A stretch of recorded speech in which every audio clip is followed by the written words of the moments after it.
আসসালামু আলাইকুম রহমতুল্লাহ। মানুষ মানুষের জন্য আর একজন মুমিন আর একজন মুমিনের ভাই। আজকের এই সুন্দর আয়োজনের পিছনে রয়েছে আমাদের পরিচিত একজন প্রবাসীর আন্তরিক ভালোবাসা ও ছাত্রদের প্রতি অকৃত্রিম মমতা। দূরপ্রবাসী থেকেও তিনি আমাদের মাদ্রাসার ছাত্রদের জন্য বিশেষ খাবারের ব্যবস্থা করেছেন। রান্নাঘরে বড় হুজুর নিজ হাতে তদারকি করছেন সবকিছু। ছাত্রদের জন্য প্রস্তুত করা হচ্ছে সুস্বাদু গরুর গোশত, মজাদার মুরগির রোস্ট এবং ডাউল। কিন্তু এরই মাঝে হঠাৎ করে আকাশে কালো মেঘ জমে যায়। কিছুক্ষণ পরেই শুরু হয় বৃষ্টি। চারিপাশে ছড়িয়ে পড়ে এক অপূর্ব পরিবেশ। বৃষ্টির ফোঁটা আর রান্নার ধোঁয়া যেন মিলেমিশে তৈরি করেছিল এক অনন্য দৃশ্য।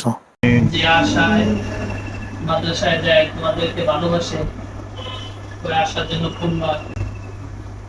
ওনার চাইলে এই টাকা বা এই খাওয়াটা অন্য মানুষকে খাওয়াইতে পারতো না। তোমাদের খাওয়ানোর উদ্দেশ্য কি? যে তোমরা আল্লাহ তাআলার কোরআন পড়তেছ, দ্বীনি ইলম শিখতেছ, মূলত তোমাদেরকে খাওয়ায় না, খাওয়ায় কোরআনের মহব্বত।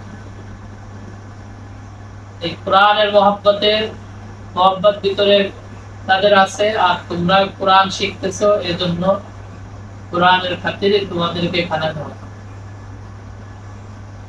না হলে খানা খাওয়ানোর যদি মূল উদ্দেশ্য হইতো, তাহলে তাদের আত্মীয় স্বজন, খারাপ প্রতিবেশী প্রত্যেকেরই আছে, তাদেরকে না খাওয়ায় এই জায়গায় আমরা যারা আছি, আমাদের ভিতরে দুই একজন মাত্র চিনি যে তোমাদেরকে খানা খাওয়ায়, সে মাত্র দুই একজন চিনি, বাকি আর কারোরে চিনেন। তোমাদের অপরিচিত কেউ দেখলি দোকানে নিয়ে চা খাওয়াবা, যে আমি বিস্কিট খাইতেছি, ভাই আপনি এখান বিস্কিট খান, উনি তো তোমাকে কারোরে চিনে না, কিন্তু এরপরেও খানা খাওয়াই দিছে কে? মেহমানদারি করতেছে কে? মাদ্রাসায় পড়তেছো, কোরআন শিখতেছো, এই কোরআনের খাতিরেই আল্লাহ তাআলা বিভিন্ন সময় তোমাদের রিজিকের ব্যবস্থা করে।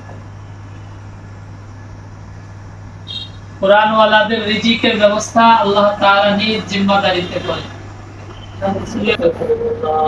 বুদ্ধি পরামর্শকে সাহায্য সহযোগিতা করে আল্লাহ ছাত্রদেরকে কোরআনের খাতিরে মুহাব্বত করে খাওয়ায়। আল্লাহ আপনার সকল বান্দাদেরকে মাফ করে দিন, তাদের সমস্ত বালা মুসিবতকে দূর করে দিন,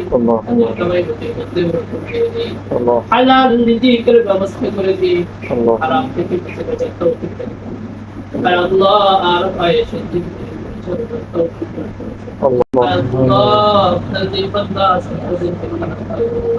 তারপরে নেক আশাগুলোকে পুরো করে দিন। আল্লাহ তার প্রবাসী জিন্দেগি আল্লাহ সুস্থ মতো ঈমান হালাতে থাকার তৌফিক দান করুন।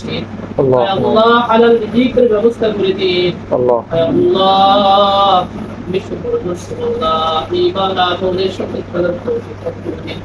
আল্লাহ যে নিয়ত করে মাওলা ছাত্রদেরকে কোরআনের খাতিরে আল্লাহ তার মনে নেক আশাগুলোকে পুরো করে দিন। দোয়া শেষে সকল ছাত্ররা খাবারের জন্য সারিবদ্ধভাবে বসে যায় এবং খানা খাইতে থাকে। আপনারা সকলে আমাদের প্রতিষ্ঠানের ছাত্রদের জন্য দোয়া করবেন। আল্লাহ তাআলা যেন প্রতিটা ছাত্রকে হক্কানি হাফেজ আলেম হিসেবে কবুল করেন এবং আমাদের প্রতিষ্ঠানকেও যেন কবুল করেন। আমিন।